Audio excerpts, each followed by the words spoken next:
Hey. I have to say this before we get started. SpeakEasy Podcast audience, I love you.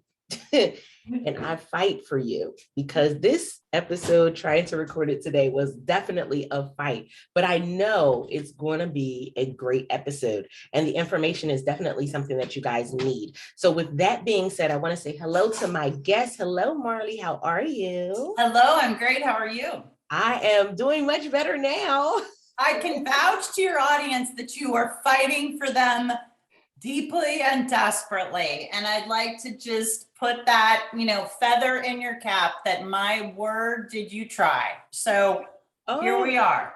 Here we are. I'm excited because this is going to be a great episode because when we think about everything that is going on in the last 2 years, even longer than that, the event space has definitely taken a huge shift. How we put on events, what we expect from events. And so I'm excited to have this conversation. But before we get started, Marty, let the studio audience know a little bit about you. Okay, well, the little bit about me is a problem because that alone is like 40 minutes, but I'm going to just try to keep it super brief. So I live in Pasadena, California. My company is based in LA.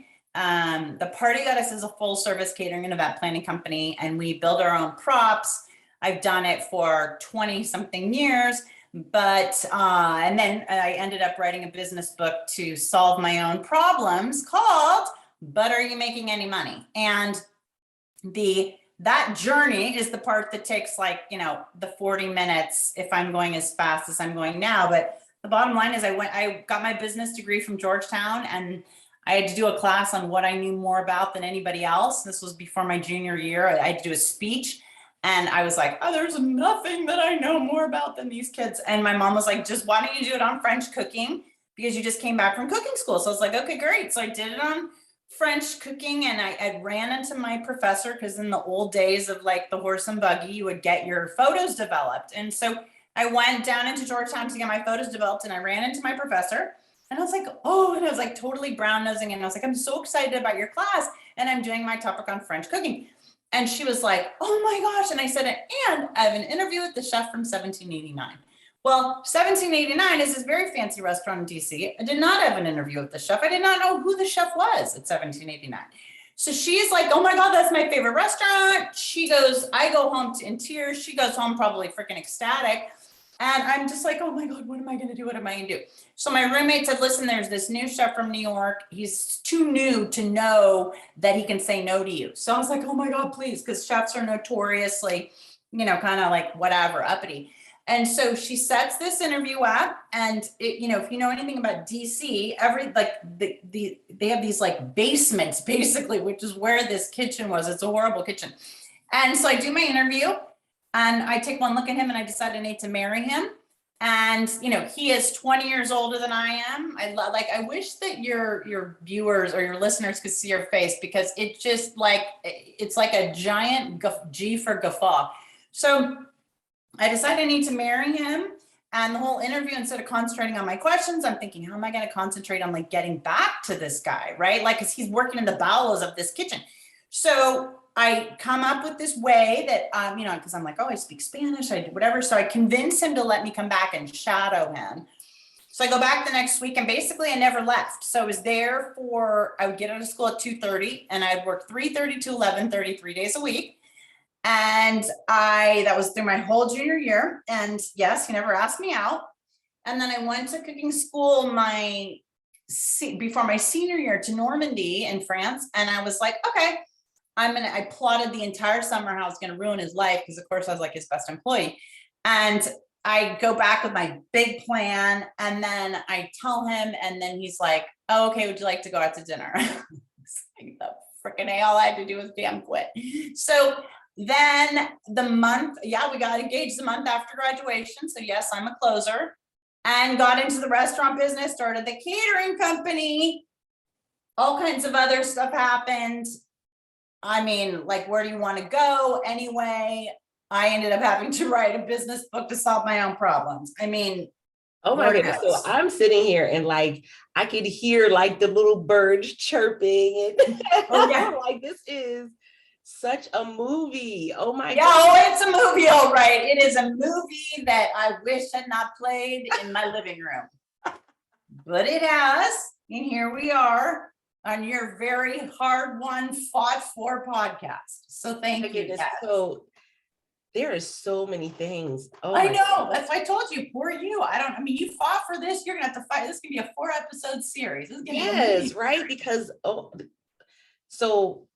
because there's a lot of tenacity when you put together a plan like that. Like when we think about, it's interesting because even when we think about putting together events and putting together things right now, like you have to have a tenacity. We don't know if event spaces are going to be open. We don't know what the capacity is going to be. You don't know, like everything has changed, but you have to have a certain level of tenacity. You think to meet one guy in 1 second and plot and scheme that you're going to marry him? I mean, thank God. Say, that's Lord. The one. Yeah. Oh yeah. That is, I'm going to hunt him down and I'm going to just, this is mine.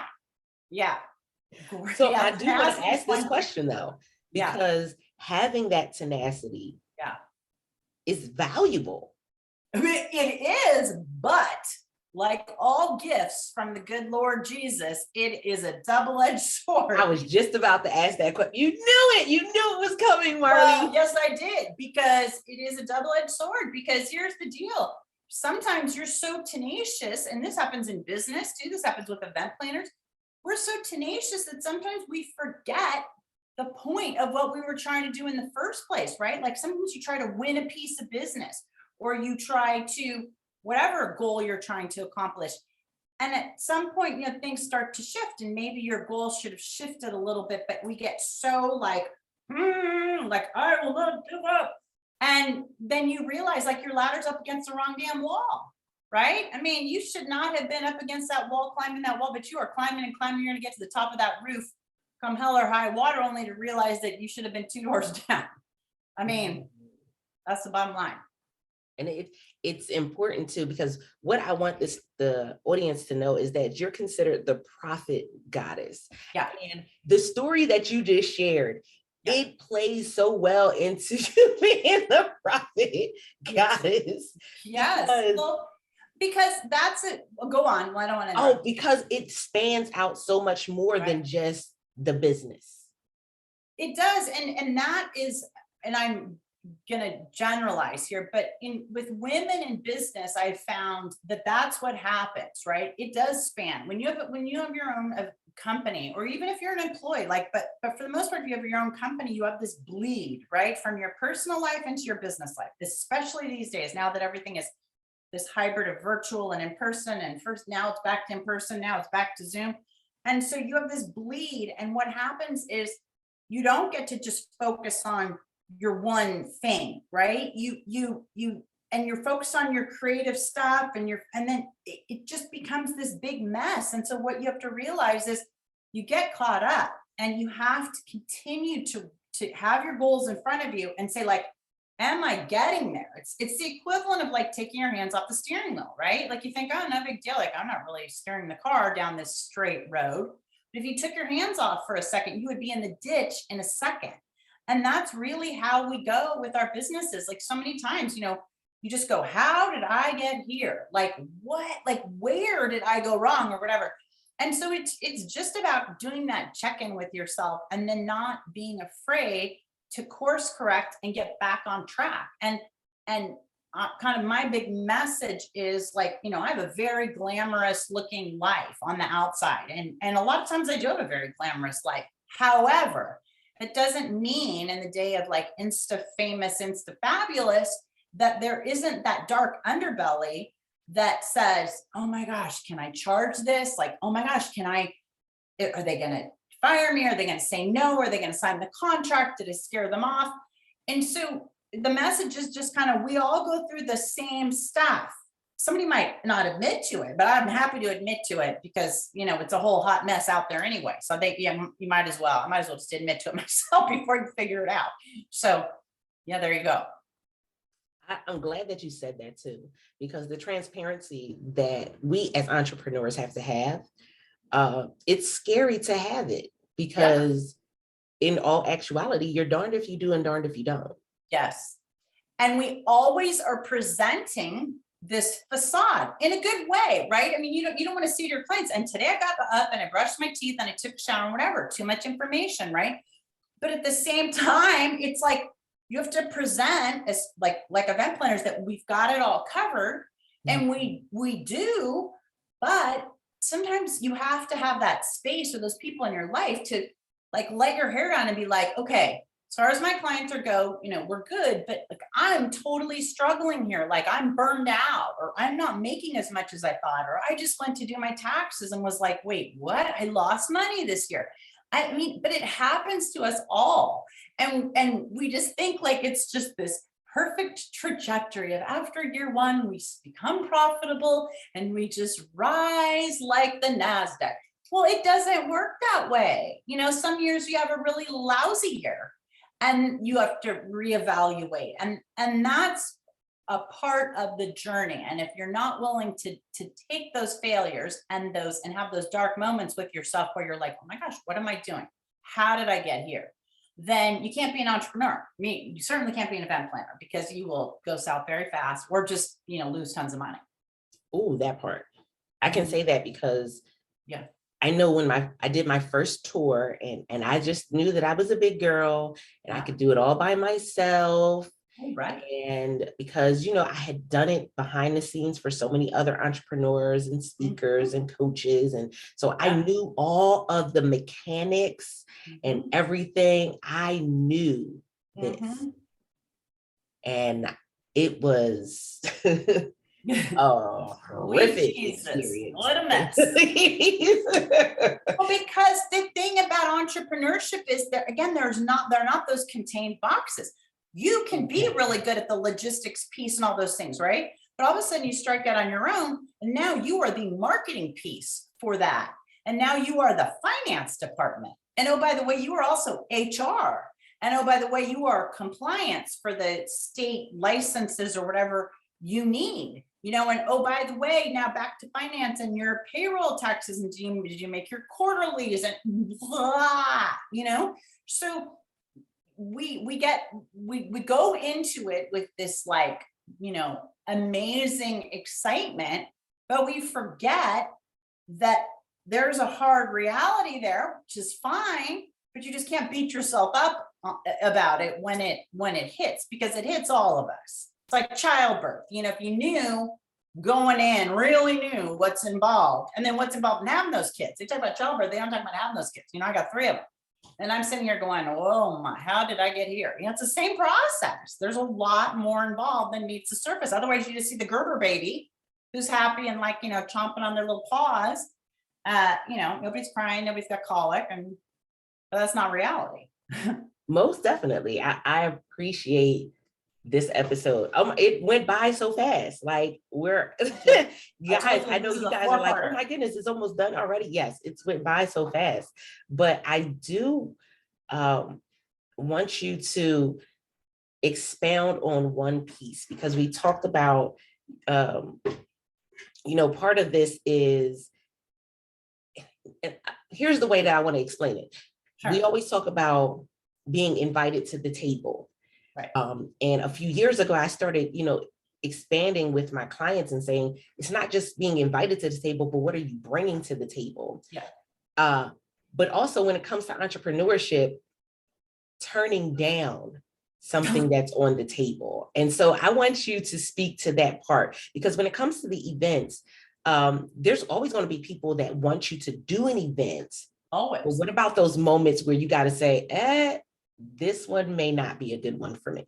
Well, and that's a great question. And it relates to what I was saying before, where you have to do that course correcting, right? Now, when I first started out, I needed the experience.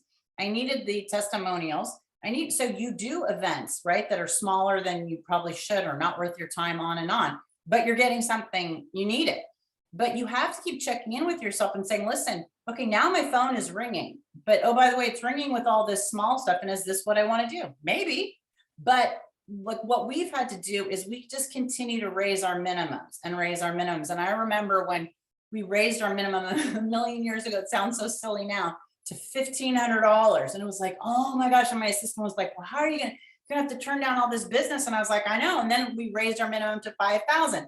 And we raised our minimum to 10,000. And it's because you have to, I've done my homework. I'm at the stage in life where, I love testimonials. Yeah. But I mean, how many more testimonials? Like, oh, we did the opening of the Hollywood Bowl. I mean, how many more testimonials do you need? So you have to really keep reevaluating about how much time do I want to spend and how much do I want to make and what am I passionate about? And I realized I was not passionate anymore about small events. And you have to, I don't know. I mean, in my opinion, the higher up you go, the more you have to say no. And you really have to guard your time because that is the only non-renewable asset. You can find more oil in Alaska or Saudi Arabia or whatever. You cannot find more time. I mean, unless you're a Buddhist and you meditate, but that's a whole other conversation. Then you can double your time. Oh my goodness. SpeakEasy Podcast listeners, this has been a phenomenal episode. If you loved any part of this, please make sure that you go back, take notes, hit the rewind button, send it out, share it with the person that you know is in this space of saying, I want to get started. What are some good things that I can use to kind of build this foundation out? I think this was a great way to break into that information. And so, Marley, let the studio audience know how they can reach out to you and get more information about working with you as well. Sure. Well, they can, if they want to see the events, of course, go to our Instagram account at the Party Goddess. Twitter is same thing at the Party Goddess. And then we have like a free little course kind of based around the topics that we talked about. It's like a little mini intro into my book. And it's found at mini.theprofitgoddess.com. So it's mini.theprofitgoddess.com. And you can log in there and you can see the little videos and it'll walk you through kind of everything that I have learned in a nutshell. So you too do not end up on the next podcast saying, oh my word, how in God's Greenland did I get here? Okay, so there you go. I just saved you 2 tons of time. Most definitely. So we're definitely going to have to do another part to this one, guys, because I know that there's even more information that Marty has to share. Oh. So I appreciate you for saying yes to being a guest on the show today, and you will be back. Guys, listen, let us know how this episode resonated with you. Leave us a review on your favorite podcasting platform. That part. Also message me over on Instagram at Altovise Unmuted. I want to know what are some takeaways that you got from this particular episode. With that being said, I'm Altovise Pelzer, your host. That part. And I look forward to hearing from you. Don't forget to press it out.